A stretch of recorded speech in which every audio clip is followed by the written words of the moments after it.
Mankind has a unique ability to be so generous with their love and support of one another that it's a wonderful thing to see. And what I mean by this is when atrocities happen. The 9/11 Two Towers atrocity, the sheer loss of life of loved ones, of service personnel, police officers, fire crew, ambulance crew, doctors, nurses, even the fire station Catholic priest. One life is a tragic loss, but 3,000 is beyond comprehension. And yet history has shown us that sometimes man can be so vile against man that atrocities happen during the war, and yet people justify the loss of life in war because, you know, it's a war. But I'm not here talking about war and war crimes. I'm talking about a very real modern crime, and it's happening today and it's happening now. And where is it happening? It's happening in Britain. You may be asking yourself, what on earth is he talking about? What crime is being committed in Britain? Well, the crime being committed in Britain is by a company called Atos. You may have heard it in the news. And certainly there's been Parliament investigations into the conduct of Atos. Now, Atos, for those of you that don't know, is a French company that has been appointed by the DWP to do medical assessments on people that are currently claiming employment support allowance, or as we used to call it, incapacity benefit. Now, the word incapacity to me says that they are incapable of doing something.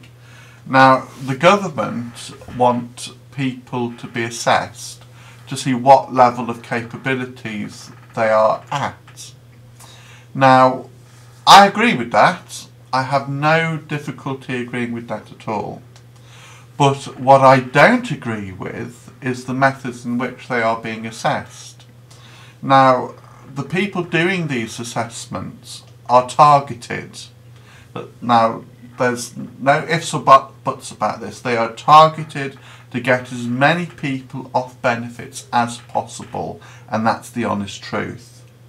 Now, if you don't believe me, I've included half a dozen links in the description box where you can read stories for yourself about the conduct that Atos has been doing and about the impact it's had on people's lives.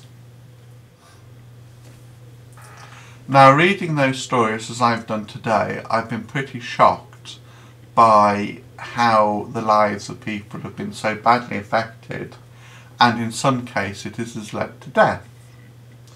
Now, one death is tragic and horrible, but 10,000 deaths is totally unacceptable. Now, Atos has appeared before a parliamentary committee to explain themselves to find out why it has gone so horribly wrong.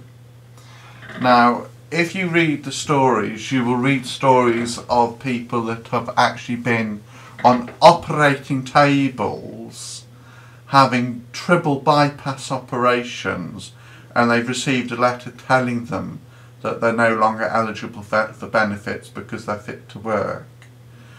There's a video on the BBC website, which I've also included a link to, of a girl who can only walk at a 90-degree angle, or even less than that in fact, and is totally incapable of crossing the road without her mother being there because she can't see the traffic. Now, these people that have been rejected have subsequently, some of them have gone on to die. And in one case that was highlighted yesterday, a man actually starved to death because he'd lost all of his benefits, and the meagre amount of money that came in didn't even cover the household bills. So not only did he starve to death, he actually froze to death as well because he couldn't afford to pay for everything.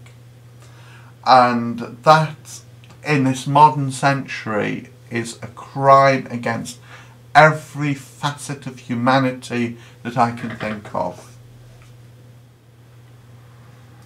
As I've already said, I don't mind these assessments being done. But what I do mind is that very often they're not being done by medical qualified staff. And that's the crux of the matter, is that how can someone whose sole purpose in life is to meet a target and kick you off benefits possibly understand what it's like for someone living with Crohn's disease,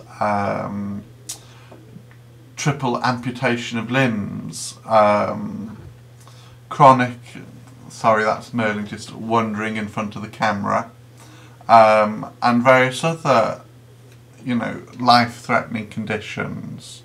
You wouldn't say to someone that's lying on a terminally ill deathbed, oh, I think you should be doing, road construction or sitting in an office, when all they're thinking about is their last few remaining days.